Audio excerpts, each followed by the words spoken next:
which, you know, is kind of a really expensive time of your life to be poor. Hi, welcome to my channel. My name is Jessie, and today I have a little spring book haul.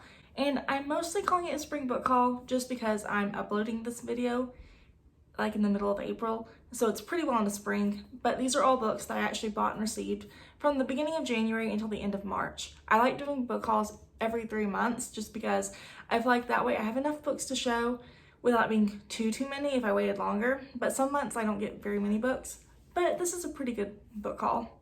As always, I'm not really showing these books in any particular order. I don't quite remember the order that I got all of these in. So basically, I will show you my books that I got from, you know, Amazon, Barnes & Noble, Half Price Books, just other bookstores. And then I'll show you my Book of the Month books that I've got from January until now. The first 3 books I'm hauling are the last 3 books in the An Ember in the Ashes series. We have A Torch Against the Night by Sabaa Tahir, A Reaper at the Gates by Sabaa Tahir, and A Sky Beyond the Storm by Sabaa Tahir. At this point in time, I have finished the middle 2 books, and I am like less than 50 pages into this book. So I don't really know much to say about these books without spoiling the first book, but essentially, across the whole series, Elise and Leia worked together to kind of stop something from happening to the people, but as the story goes on, Leia, Elise, and eventually Helene, who is Elise's friend from the first book, they're all on different paths trying to come to, I guess, the same conclusion. I don't quite know if that's the best way to describe it, but they all have like a very common goal. It's just getting to it. It will not be the same. And I loved these 2. Enjoying this one. Loved the first book. These were good hauls. So the next 2 books that I'm hauling are Crave by Tracy Wolff and Crush by Tracy Wolff. These 2 books are part of a series. The 3rd book, Covet, just came out. I haven't gotten to it yet. I haven't even read these 2 yet. At the time I bought these, I was really craving like a Twilight-esque read, and I've heard some people say this is like modern Twilight, and you know, the Twilight Renaissance of 2020 has made me just crave Twilight, and so eventually I'll get to these. But I do know based off the first book that there's this girl, she gets into the school that she's like the only human sent to the school that has, you know, other creatures like vampires, and she calls them like, you know, are they gods or monsters? Like I said, I haven't read these yet, but I intend to read them at some point, and I'm excited to eventually get to the series. I kind of hope I don't think it'll hit me the same as Twilight ever did, because I was 12 when I read Twilight, and it was a different time, and just, I had less experience with the world. But I do hope that I enjoy these when I get to them, and I am excited to eventually get to them. So at this point, you may be noticing a trend that I like YA fantasy series, and so the next few books in this list are all part of a series. The first book I have is All the Tides of Fate by Adeline Grace. This book is the 2nd book in the All the Stars and Teeth duology, and this book picks off after the events of the first one, where Amora is back home. She is now ruling her kingdom, but there are some issues because of how she came into her power at the end of the last book. Amora, and I'm assuming the same group from the first book, go off and try to figure out how to save the kingdom and also save Amora herself. I'm really excited for this book. I'm really into duologies right now, and I'm excited to see how the series will end. Next, I'm hauling Kingdom of the Wicked by Carrie Maniscalco. This book follows Amelia, and she has a twin sister named Victoria, and they're both witches. They live in, like, I think they live in Italy, or like it's inspired by Italy. I'm not quite sure which yet, but they're both witches. They kind of live under the radar, keeping themselves safe. But then one day, Amelia's sister is killed, and in order to find out what happened to her, Amelia works with Wrath, who is a prince from hell. He's one of the wicked, is what they're called. And they work together to figure out what happened to her sister. And I think this is going to be a series, so I'm interested to see how this goes. Whenever I bought this book, I'd heard a lot of great things about it, and since I've picked it up and since it got put on my shelf, I've started hearing mixed reviews. So I'm interested to see how this one goes whenever I get to it. Next, I'm hauling Lore by Alexandra Bracken, and this book is really interesting. I've seen the cover everywhere. I have not actually heard very many people talk about it. I've seen a couple of reviews on Instagram, but I haven't read them yet in case I spoil myself or something. But I've seen so many pictures of this book, and I'm really excited to get to it. This book follows Lore, who, like, it kind of is based off Greek mythology, which I'm sure you might be able to guess from, you know, the hair or like the snakes and like the bust. But it's based off ancient Greek mythology, and it follows like these 9 gods who, or it really follows Lore, but every so often these 9 gods are like turned mortal and they are at risk of dying. People can kill them and then take their places, and Lore ends up finding like one of their childhood friends whenever this trial takes place over in New York. And they also come across Athena, who is the last original god still left, and so Athena and Lore end up working together, and Lore has like has been trying to decide whether or not to go after the mortal turned god who killed her family. I really don't know how to describe this book because I feel like there's gonna be a lot going on. I'm really interested to see it. I think this is part of a series, but I'm not quite sure.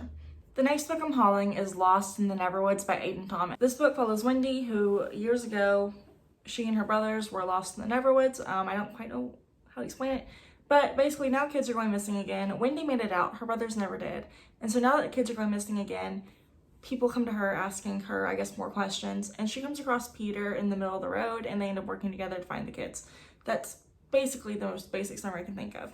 I really enjoyed Cemetery Boys by Aiden Thomas, and I think the funny thing is I heard about Lost in the Neverwoods way before I ever heard about Cemetery Boys, and so this one was on my TBR, my Goodreads TBR at least, way longer than Cemetery Boys ever was, so I have really high hopes for this book. The next few books that I'm hauling are all YA contemporary books, and I've read some of them, haven't read some of them.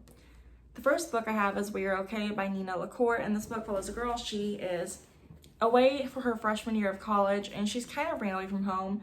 A lot of stuff went down right before she moved out. She learned a lot about her past, about what actually happened, what didn't happen, and there was some big things that happened, and it's now Christmas break. One of her best friends she grew up with came to her college to spend the break with her, and they kind of spent some time, reconnect about what else happened, and it's kind of about grief and moving on, and it was a really good book, and it was a good book. I think I was expecting more from it than what it gave, but it was a good book. I think a lot of people could appreciate it. Next, we have Patron Saints of Nothing by Randy Rebay. This one follows Jay. He's just graduated high school. He's planning on a lazy summer, and then one of his cousins died, and no one in his family really wants to tell him what actually happened, and so he decides to, I'm assuming, take matters into his own hands. So Jay ends up going to the Philippines, and along the way he discovers that he may have actually played a role in his cousin's death.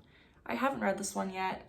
I feel like it has the potential to be kind of a heavy book, but I am really interested to see how it goes whenever I get to it. Next, we have Yolk by Mary H.K. Choi, and this book follows 2 sisters, Jane and June.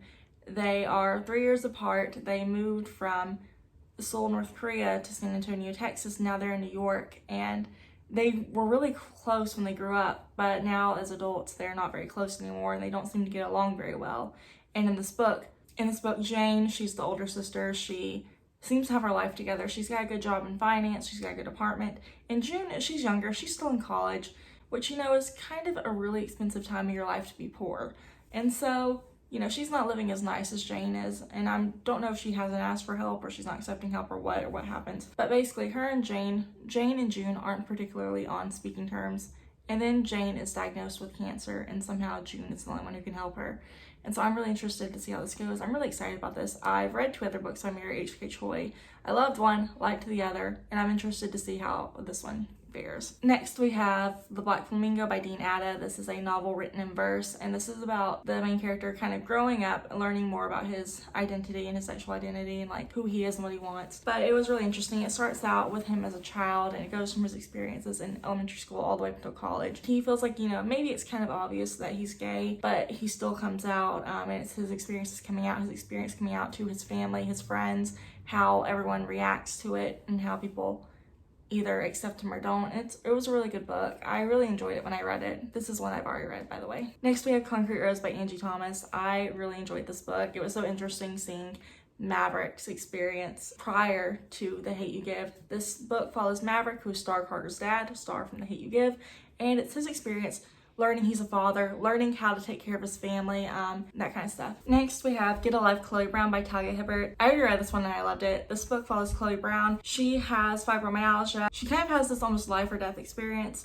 and she kind of realizes, she hasn't been living the life she wants to live. She doesn't live a life she feels happy and excited to tell people about. So she ends up moving out of her parents' house, living on her own, and she has this list of things she wants to accomplish, and this guy named Red, he is essentially the maintenance guy, I think, at the apartment complex, and they end up, at first, they kind of have a misunderstanding. They both think the other doesn't like each other because they kind of got off on the wrong foot, but they end up getting together, working on Chloe's list, and along the way, they fall in love, and it was a really cute and fun book, and it had some really interesting comments I really liked. So the next 2 books on this list are From Blood and Ash by Jennifer L. Armentrout and Kingdom of Flesh and Fire, also by Jennifer L. Armentrout. These 2 books are part of a series that isn't complete yet.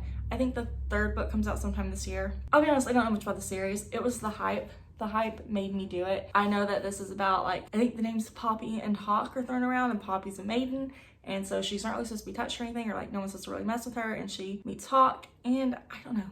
I just know I'm excited to get to these whenever I get to them. Also, I like the texture of these books.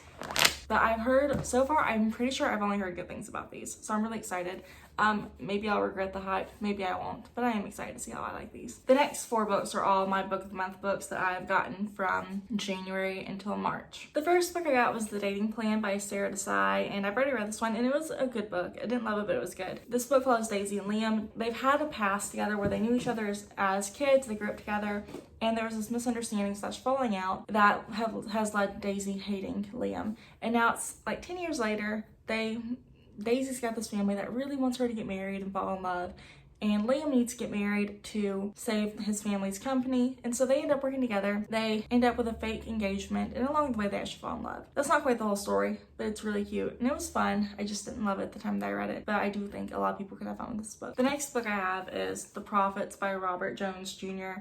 This book follows 2 enslaved men during slavery in the U.S. It follows Samuel and Isaiah. They are in love, and for the most part, it seems like at the beginning, their relationship is accepted fairly well until another slave, who I don't remember his name, but he tries to, I guess, gain favor within their master. And he kind of starts preaching like about the Bible and stuff, I guess, and ultimately everyone kind of starts disapproving of Samuel and Isaiah's relationship at that point. I don't think that's quite the full story. I am interested to read this book. I heard so many great things about this book in January whenever it first came out. So many people that I followed on Instagram read this book and loved it, and I haven't gotten to it yet. I'm really interested to see how this book goes, especially because I've heard so many great things. So many people loved it and have like sung its praises, so I'm ready to see how this one is. Next I have Honey Girl by Morgan Rogers, which I've already read and I loved it, and so far at this point in time that filming, this is my favorite book of 2021. Honey Girl follows Grace. She's just graduated from college with her PhD in astronomy, and she's always done everything right. She's always followed the rules. She's always done everything in the right steps, in the right order to get to where she needs to be. And now she's kind of making some out of character decisions. She gets married in Vegas. She lies to her family and says she's going one place and she's going another for a period of time. And it's kind of really interesting. I went to this book expecting it to be like kind of a sapphic love story, and I thought it was gonna be cute and funny and sweet. It was not quite that. There was a little bit of a love story in there because Grace truly fell in love with the person she got married to. But also Grace has to find herself. Grace is like in the space where, you know, she's ended this chapter of her life and now it's time to find a job, but she's a woman in astronomy. She's a Black woman in astronomy. That's not really, you know,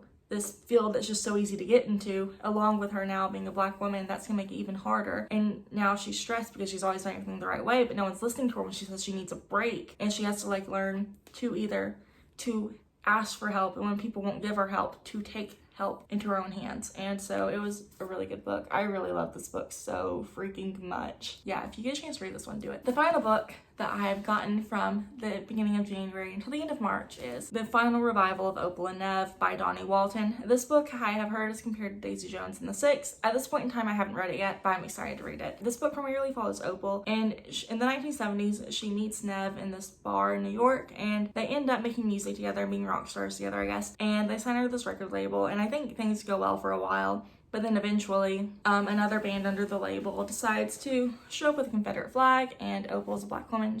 That was just incredibly distasteful whether or not she's a Black woman. Opal protested, and then she's the one who's punished. Opal and Nev, I think, are considering a reunion tour, and then Opal gets this interview, and I think the book is supposed to be told in an interview format. And along the way, you kind of learn more about what actually happened, allegations that never actually came up. And so I'm interested to see how this one goes. I'm really excited for this one as well. I'm really genuinely excited for all the books that I've hauled. I don't buy books unless I'm genuinely interested in them. Sometimes the hype comes back to bite me in the butt, but I'm excited. Anyways, that's my fairly large haul for spring of 2021. I'm really excited to get to them, or at least get to the ones I haven't gotten to yet. I've enjoyed most of the ones I have gotten to. If you've read any of these, let me know what you think. If you haven't read them, which ones are you most excited to read? Thank you so much for taking the time to watch this video, and I will speak to you later. Bye.